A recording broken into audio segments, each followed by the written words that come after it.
మనం నేరుగా సిలువ దగ్గరికి వెళ్ళాలి. సిలువ దగ్గరికి వెళ్ళి ఈ వర్తమానాన్ని మనము జాగ్రత్తగా ఆలోచించినట్లయితే మనకు ఖచ్చితంగా అర్థమవుతుంది ఈ మాట ప్రభువు మనకి ఎందుకు మాట్లాడాడో మనకి అర్థమవుతుంది. లోకాసు వార్త 23వ అధ్యాయం 33 నుంచి 43 వచనాలు మనం చదువుకున్నాం. 43వ వచనంలో నాకు ఇవ్వబడిన మాట ఏంటంటే, నేడు నీవు నాతో కూడా పరదేశంలో ఉందువని సిలువలో ఆయనతో పాటు సిలువ వేయబడిన ఇద్దరు దొంగల్లో ఒకరితో యేసయ్య పలికిన మాట.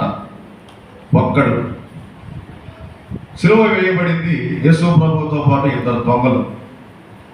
వారు ఎలాంటి వారంటే, మామూలుగా దొంగతనం చేసే వాళ్ళకి సిలువ వేయరు. ఏదో డబ్బు దొంగతనం చేసిన వారికి, ఇంకా ఏంటంటే ఇంకా నగలు దొంగతనం చేసిన వారికి, వస్తువులు దొంగతనం చేసిన వారికి సిలువ శిక్ష వేయరు. సిలువ శిక్షను ఎవరికి వేస్తారంటే కరుడు కట్టిన నేరస్తులకి వేస్తారు.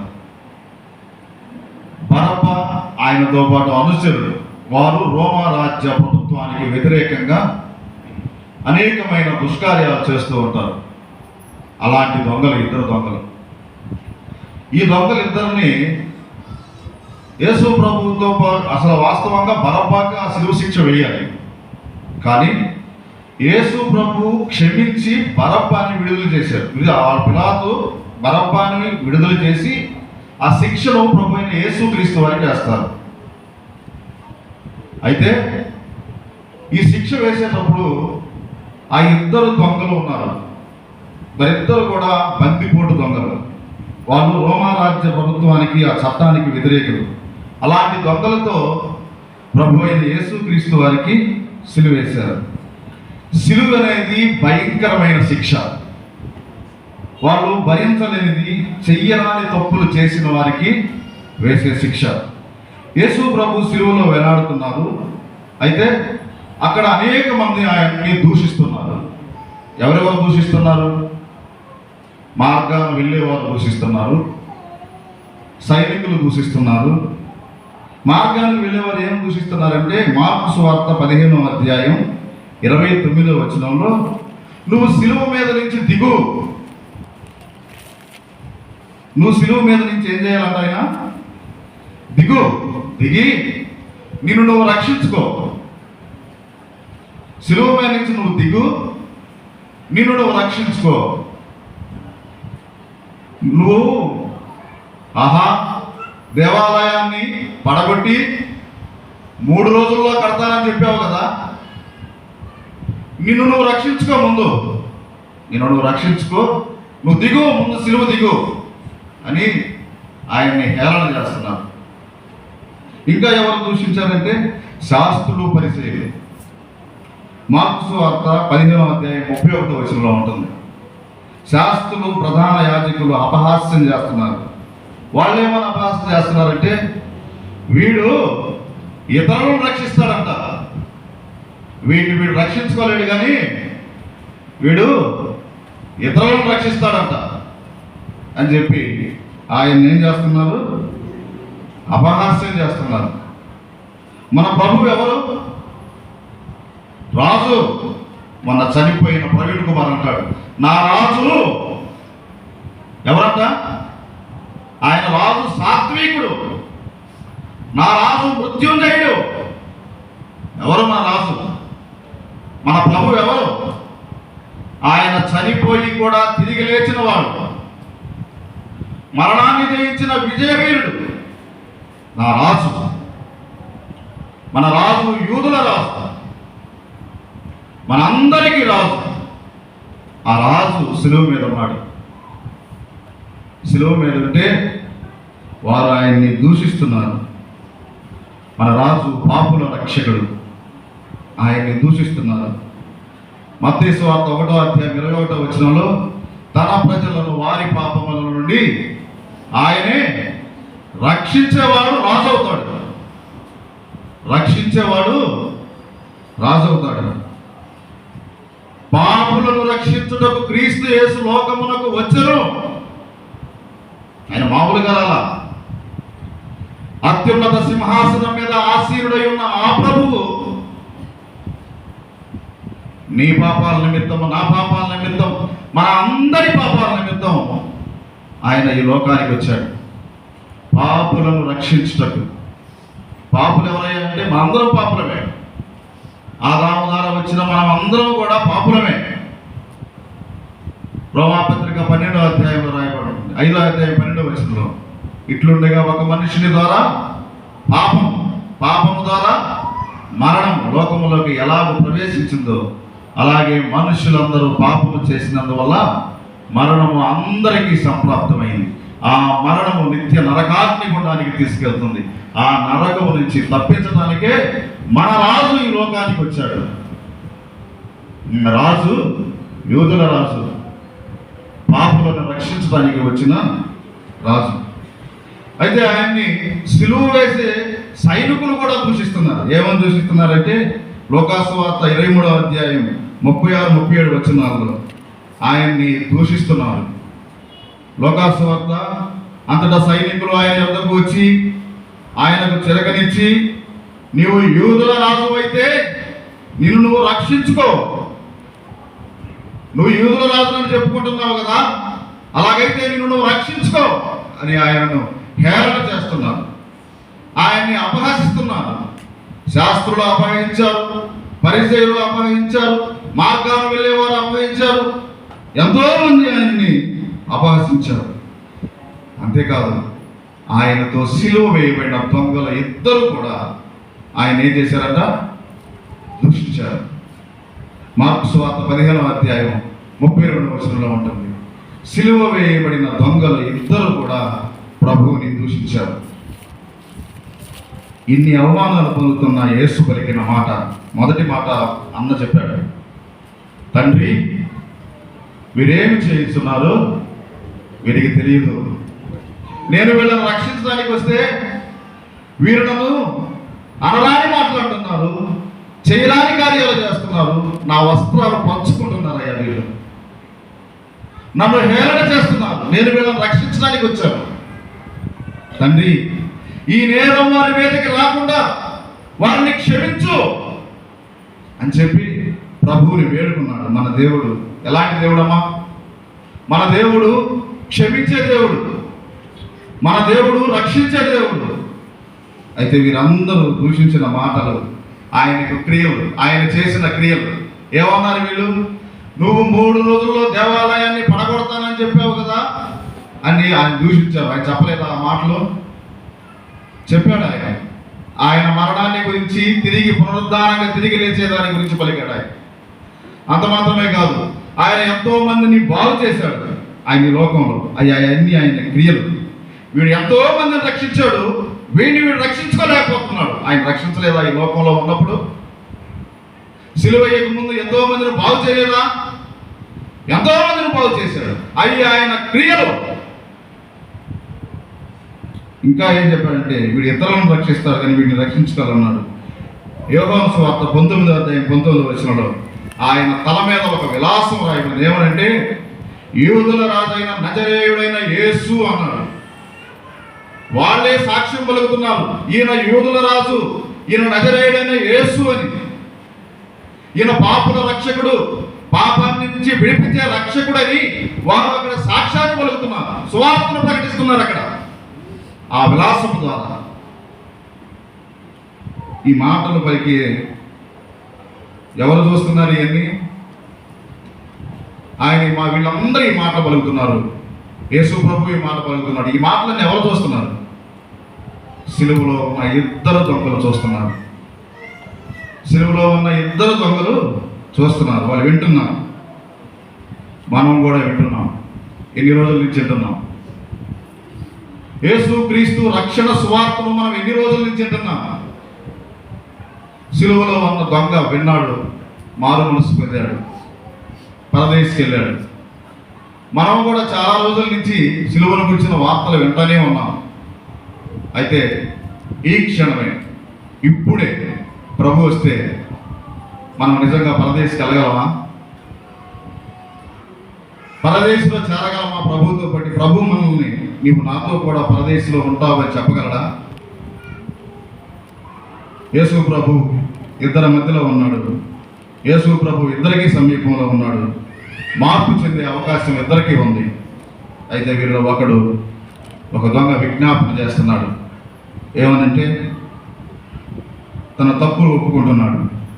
పశ్చాత్తాపడి తన తప్పులు ఒప్పుకుంటున్నాడు. మొదటి వాడేమంటున్నాడంటే, ఒకడు ఆయనను దూషించచ్చు, నీవు క్రీస్తువు కదా, నిన్ను నువ్వు రక్షించుకో, మమ్మల్ని కూడా రక్షించమని చెప్పను. అయితే రెండో వాడు, రే దేవునికి భయపడవా, నువ్వు దేవునికి భయపడవా, మనుషునికి భయపడవు, దేవునికి భయపడవా?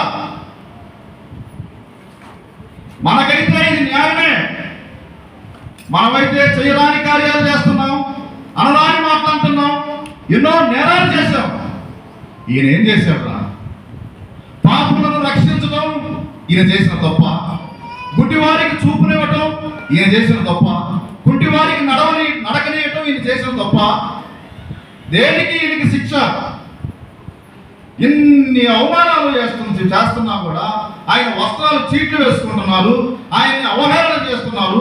ఇన్ని చేస్తున్నా కూడా తండ్రి వీరేమి చేస్తున్నారో వీరికి తెలియదు, వీరిని క్షమించు, వీరు చేస్తున్న పని వీరికి అర్థం కావట్లేదు నాయన, వీరిని క్షమించు.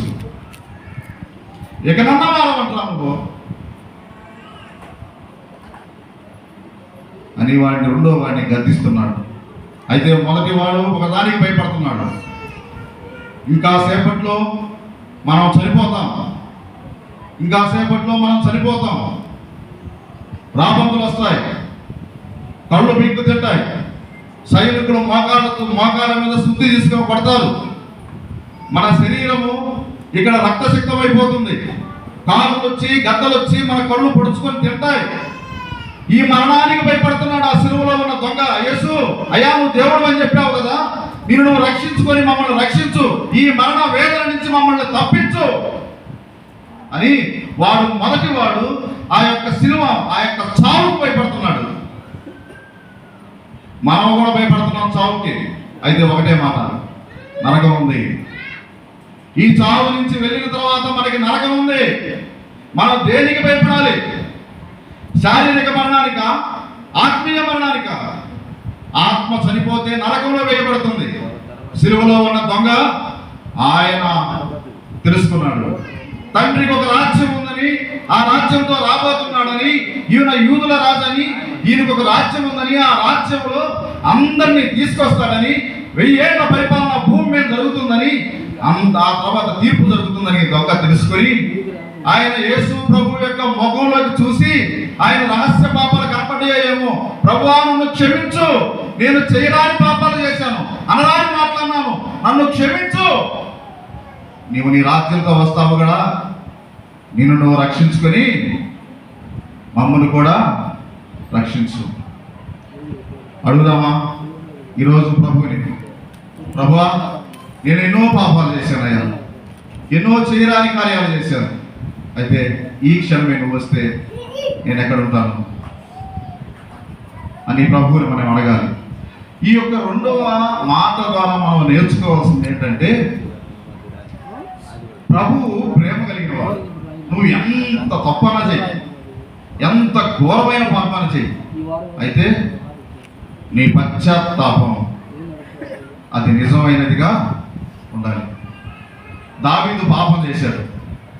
పాపం చేసి నాతాను గద్దించగానే తన తప్పును తాను తెలుసుకుని తన బతికిన నాళ్ళు క్షమాపణ కోరుతూనే ఉన్నాడు.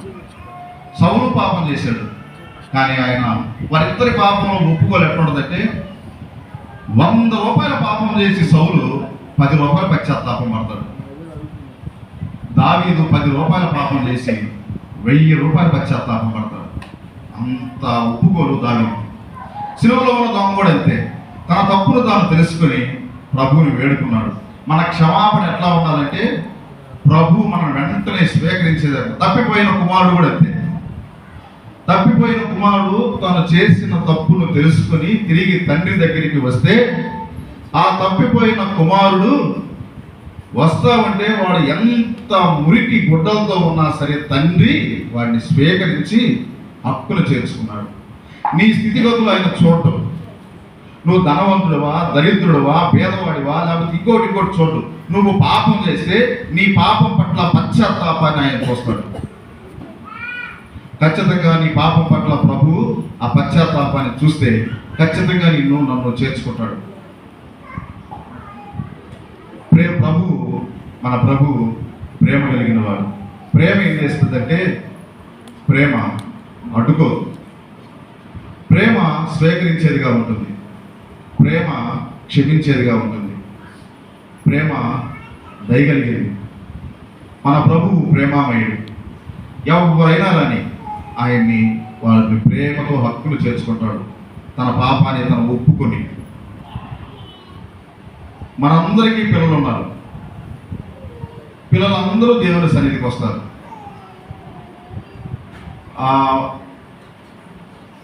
అందరూ వచ్చినప్పుడు మొదటిగా పిల్లలు ఇంట్లో తల్లిదండ్రులను చూస్తారు. పిల్లలు తప్పు చేసినప్పుడు వాళ్ళు తల్లిదండ్రులు, తర్వాత ఉపాధ్యాయులు, ఒక సండే స్కూల్కి వస్తే సండే స్కూల్ టీచర్లను బట్టి, లేకపోతే సంఘంలోకి వస్తే సంఘంలో ఉన్న పెద్దలను బట్టి వాళ్ళని ఫాలో అవుతూ ఉంటారు. వారిని గురిగా పెట్టుకుంటారు. వాళ్ళు తల్లిదండ్రులను కానీ, టీచర్స్ని కానీ, గురువులను కానీ, పెద్దలను కానీ వారు ఏం చేస్తారంటే వారిని ఫాలో అవుతుంటారు, గురిగా పెట్టుకుంటారు. వాళ్ళు తప్పులు చేస్తూ ఉంటారు. పిల్లలు తప్పులు చేయకుండా ఎవరూ ఉండరు. అయితే తప్పులు చేసిన పిల్లల్ని వారి తప్పుని వారికి అర్థమయ్యేటట్టు మనం చేయాలి. సిలువలో యేసు ప్రభు చేసింది కూడా అదే. ఈ రెండో దొంగ విషయంలో వారి తప్పును వారికి అర్థమయ్యేలా చేసి వారి ద్వారానే క్షమాపణ కోరేటట్టు. అంటే పిల్లలకి వారి తప్పుల్ని అర్థమయ్యేటట్టు చెప్పాలి. అప్పుడు వారు రియలైజ్ అవుతారు, ఈ తప్పు నేను చేశాను అని చెప్పి వారి క్షమాపణ కోరుకుంటారు. మనం కూడా అంతే. మన పిల్లలకి మనము ఈ పాఠం ద్వారా మనం నేర్చుకోవాల్సింది ఏంటంటే, ముఖ్యంగా కుటుంబంలో రానిది సంఘంలో రాదు, సంఘంలో లేనిది సమాజంలో ఉండదు. కాబట్టి మన పిల్లలకి రాబోయే తరంలో ఈ యొక్క రెండవ మాట ద్వారా నేను చెప్పాల్సింది ఏంటంటే, రెండవ మాటగా మన పిల్లలకి రాబోయే తరంలో ప్రభువు కొరకు ఒక సాక్షులుగా, గొప్ప సేవకులుగా వాడబడాలి అంటే వారు మనల్ని చూస్తూ ఉంటారు. ఇంట్లో తల్లిదండ్రులను చూస్తారు, సంఘంలో సండే స్కూల్ టీచర్లను చూస్తారు, పెద్దలను చూస్తారు, సమాజంలో గౌరవనీయులైన పెద్దలను చూస్తుంటారు. కాబట్టి మనం వాళ్ళకి నేర్పించే విధానం సరిగ్గా ఉండాలి. అది సరిగ్గా ఉండాలంటే ముందు మనం సరిగ్గా ఉండాలి. మనం సరిగ్గా ఉండాలంటే మనకేం కావాలి? క్రీస్తు మనసు కావాలి. క్రీస్తు మనసును కలిగి ప్రభు పని మనం చేసేవారిగా ఉండాలని ప్రభు పక్షమున నేను కోరుకుంటూ ఈ మాటలు ముగిస్తున్నాను.